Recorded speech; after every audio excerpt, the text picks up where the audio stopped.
This episode is brought to you by Honey, the free shopping tool that automatically finds the best promo codes on the web so you get the best prices for everything you buy online. We use it all the time. I'm using it right now. Look, I just saved $5 on pizza. There's no reason not to add Honey to your browser today. It's free, just takes 2 clicks to install, and will save you money. Click the link below to add Honey to your browser for free. Or go to joinhoney.com/battle. That's joinhoney.com/battle.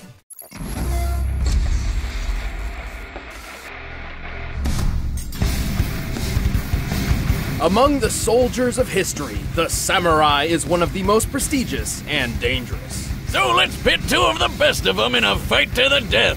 Samurai Jack, the warrior prince lost in time. And Afro Samurai, who's one cold-blooded mother effer. He's Wiz and I'm Boomstick. And it's our job to analyze their weapons, armor, and skills to find out who would win a death battle. Long ago, in a distant land, Aku, the shape-shifting master of darkness, unleashed an unspeakable evil. But a foolish samurai warrior wielding a magic sword stepped forth to oppose me. I mean him. And that nameless samurai became known as... Jack. Jack was out! Jack! Yo, Jack was... Jack! Doesn't really strike fear into your enemies. Young Jack was the son of a Japanese emperor who had imprisoned Aku years before. However, upon Aku's return, the emperor and his army were quickly defeated. The last of all hope remained in the hands of his son.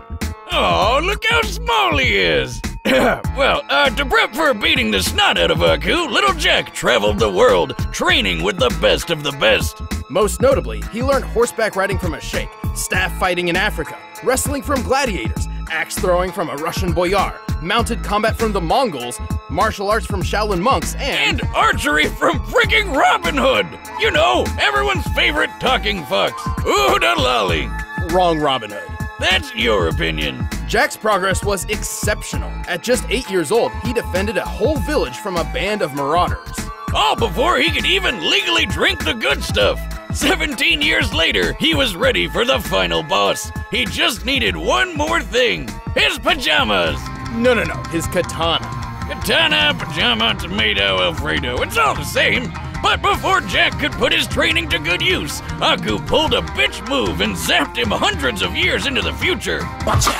What a waste. Just like when you spend 4 sleepless years struggling through college and then find out too late that nobody cares about your English major. I thought you graduated from the School of Evil Science or something. Well, you still have to pick a major. Should have chose a more practical one, Wiz, like mine. Anyway, even though he was trapped in the future, Jack stuck to his mission to get back to the past and take down Aku. And he had the right weapon for the job. See, Aku cannot be harmed by conventional means. Thus, a special blade was forged by gods from Norse, Egyptian, and Hindu pantheons. This mystic sword is nearly unbreakable and absolutely incorruptible. And boy, is Jack's katana an extremely effective weapon. It can absorb and redirect energy, including fire, vaporize beings of evil, and slice through nearly any substance, even adamantium. The Wolverine super metal? Why is that there? Probably just coincidental naming, but it is shown to be stronger than steel. Of course it is. So the sword's pretty awesome, but so is Jack. He's strong enough to push over this giant pillar, tough enough to survive a fall from orbit, and fast enough to defeat 6 bounty hunters in the time it took for 1 drop of water to hit the ground. By timing the drop, all this had to have taken place in about 1/3 of a second. He's like a ninja samurai. Ninja Mirai. Actually, he is trained in ninjutsu, which probably helped when he was forced to dodge beams of sunlight. For this one in particular, it's clear Jack began dodging after the beam was fired. By examining both Jack and the beam's movement frame by frame, we've concluded his highest reaction speeds must be nearly 70% the speed of light. Damn, that's fast. What can he do? Next thing you'll tell me he has the power to fly or something. Well, Jack can't fly, but he did learn how to... Jump good. Yes, that. By strapping a giant boulder on his back, which compared to his height we can determine to weigh 39 tons, Jack learned how to leap high enough to clear these trees. Crouching tiger, hidden samurai! These trees are pretty big, and this jungle has a bunch of these ugly baboons running around, and if I were a betting man, which I am, I'd say that this is the African rainforest, where the average tree is about 130 feet tall. Tips on Jack from my basketball team. Guy's got hops. We haven't even mentioned the time he survived several exploding missiles with his friend, the Scotsman. Why does he look so familiar? Well, I like him. With so much talent, it was only a matter of time until Jack found his way home and defeated Aku once and for all. But it took a lot longer than it probably should have. 50 years, in fact. Yeah, good thing time travel makes you stop aging for some reason. But Jack's a good-hearted soul, like a Boy Scout who hasn't discovered Twitter yet. He can be pretty gullible when it comes to more devious opponents. Also, he continues to prolong his lonely journey over and over, just because he frequently puts the needs of others before his own. Still, the forces of evil should watch out for Samurai Jack.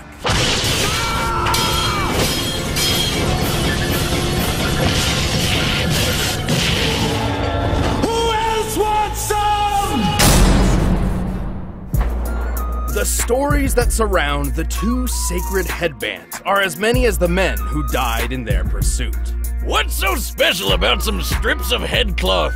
Legend says they were created by the gods, or they can grant the wearer supernatural powers. But in truth, the headbands only bring pain and loss. Such was the case with Afro Samurai. Wait, did his parents really call him Afro? Talk about setting big expectations. Well, no, it's a nickname, but even if they did, have you seen his dad? I think they knew what to expect. Damn, just look at it. Oh, and hey look, he's got the #1 headband.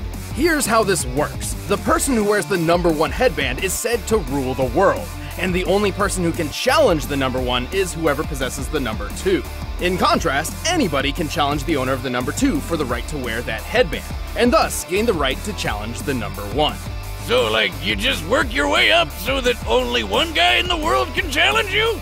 So where do I get one of these headbands? Then no one will mess with me. Actually, the opposite would probably happen, which young Afro witnessed firsthand when some freak named Justice showed up with the #2 and killed his father right in front of him. Why does this always happen? You know, I always thought parenting was the hardest thing about being a dad, but at this point, I think it's just actually staying alive if your kid's ever gonna do anything great. Or just sticking around for them. Despite knowing that he was effectively creating a future challenger, Justice left Afro alone to mourn his loss. So, of course, Afro swore revenge and started learning swordsmanship under a swordmaster named Swordmaster. Who the hell is naming these people? Through Swordmaster's training of sword mastery, Afro learned the traditional samurai fighting styles of Kenjutsu and Kendo. Kenjutsu is all about how to kill an opponent as fast as possible, while Kendo is more about discipline and being zen and stuff. Naturally, Afro preferred the more kick-ass one. Right, Swordmaster's goal was to refine Afro's body and mind, instilling upon him a sense of honor, or Bushido. But that didn't quite mesh with Afro's thirst for vengeance. So when he found out that Swordmaster had the #2 headband all along, he knew what he had to do. And now he could take down the guy who killed his dad. Alongside his new friend, slash burden, Ninja. Oh, come the f*** on! Where'd this guy come from? Now don't we look like shit? How you been, man? Well, it's not entirely clear. He's there, but at the same time, not there. Ninja is believed to be the guardian of the #2 headband, but all he ever really does is talk, and talk some more. He got arrows and grenades and shit! You ain't got no chance, dude! Though it's also possible Ninja is simply a figment of Afro's mind, brought about by psychological stress. You know, I have an imaginary friend. Aren't you a little old for that? Not for Al Gundy. He's a gun who also talks to me. He tells me to do stuff. Okay. Anyway, to be honest, calling Afro a samurai is a bit misleading. He's actually more akin to a ronin, a samurai with no master. And so, with his swordsmanship perfected, Afro wandered the world searching for justice, carrying an arsenal fit for revenge. Including his father's sword. This super long blade has lasted through decades of battle without much issue. Perfect for kicking some ass. He also has a steel comb, which can be a surprisingly effective offensive and defensive tool. And since he doesn't care about that honor BS, he's not afraid to play dirty by attacking with his sandals. But while on the road to justice, Afro's number 2 headband attracted all manner of dangerous enemies. Luckily, he's more than capable of dealing with each and every one of them. He's strong enough to cut other swords in half, throw his sheath through another guy's throat, and even tear off metal arms. Pretty impressive, as many modern metals have tensile strength as high as 80,000 pounds per square inch. Afro is fast enough to cut bullets out of thin air, and even a laser beam. I should note that it's not a plasma-based beam. It bounces off reflective surfaces, doesn't explode upon contact, and it's literally labeled a laser. This means Afro blocked a beam that moved as fast as light, more than 670 million miles per hour. Get this, that laser beam came from a robot version of Afro. Talk about metal! This Afro droid could easily smash up a car, and our boy Afro just tore it apart! He's survived getting hit by rockets, including this RPG that fragmented a giant cliff face. RPG in a backpack? I think I smell math coming. This tree nearby is most likely a Japanese mountain ash, which can sometimes grow as high as 30 feet. With that in mind, we compared its height to the fragmentation created by the explosion, and compared the resulting surface area to the shear force for granite. With this, we deduced the RPG's highest possible explosive yield must be around 72 tons of TNT. Damn, what kind of mega rocket launcher are these guys packing? And where do I get it? Many stood in his way, and Afro didn't get through them all unscathed. But by the end, he cut down justice, took his revenge in hand, and proved to the world that Afro Samurai is #1. Why you gotta kill all my men? Why you gotta kill me? Nothing personal. It's just revenge. All right, the combatants are set. Let's end this debate once and for all. But first, looking at these swords makes me want to sharpen my knives for my Blue Apron meal tonight. By now, you've probably heard of Blue Apron, the leading meal kit delivery service in the US. But did you know about all the different kinds of delicious foods you can make? Like the honey chipotle glazed chicken with poblano and lime rice. There's plenty to choose from, since they offer 12 new recipes each week. All you have to do is choose the 2, 3, or 4 that sound best to you, and they deliver it right to your door. Plus, it's super simple to cook. It's got easy-to-follow instructions and perfectly proportioned ingredients. They're non-GMO, and the meat has no added hormones. My favorite part is feeling like a master chef, making creative and delicious meals with my own hands. You guys really need to try it out. It's pretty nice coming home knowing I'll have a delicious meal I can whip up with ease. So check out this week's menu and get your first 3 meals free at blueapron.com/battle. That's blueapron.com/battle to get your first 3 meals free. But right now, it's time for a death battle!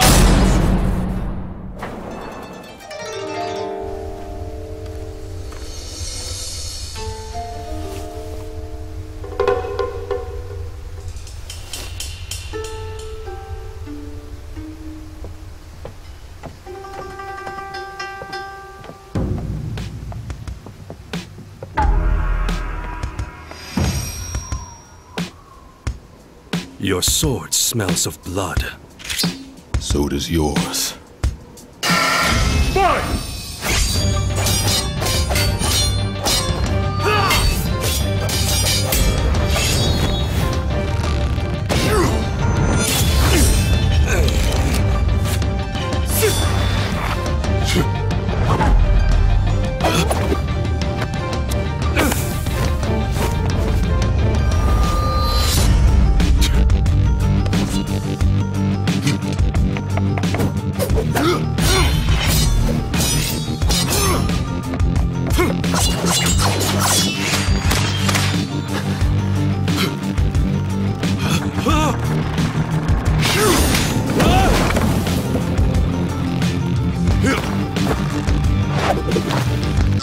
Huh, you jump good. Oh, thank you?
Samurai Jack. KO! So, like, is he gonna get his arm back, or? Afro was an exceptional warrior, and his skills would absolutely dominate most sword fights. However, Jack has had a lot of experience with opponents who fight dirty, and Afro could not stand up to his physical superiority. Yeah, Afro never showed strength like how Jack lifted that 39-ton boulder. Jack could react as fast as 70% the speed of light. Afro did block that light speed laser beam, but based on the distance between him and the Afro droid, he only needed to react around 21% the speed of light to do this, still putting him at impressive relativistic speeds, but not even half as quick as Jack. Also, while Afro survived that mega-sized RPG explosion, don't forget how Jack survived a fall from orbit. While it does seem the spacesuit was responsible for Jack's surviving re-entry, it certainly can't be held solely accountable for the final impact. Starting his descent from the Kármán line, or the boundary between Earth's atmosphere and space, Jack covered a distance of 62 miles in just under 7 seconds, moving well over terminal velocity. Thanks to being propelled by exploding space beam. Which means his top velocity was approximately 37,000 miles per hour. Adding the spacesuit's weight to his own, this means his impact force must have equaled about 19 megatons of force. Way more than anything Afro survived. And then he just got up and walked away.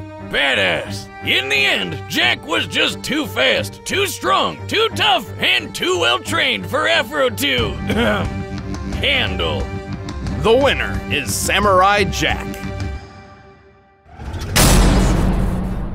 Thanks for watching. If you guys want exclusive commentary on the episode, just click that little box right over there. And if you want the battle music from this episode, you can get it by clicking the link in the description.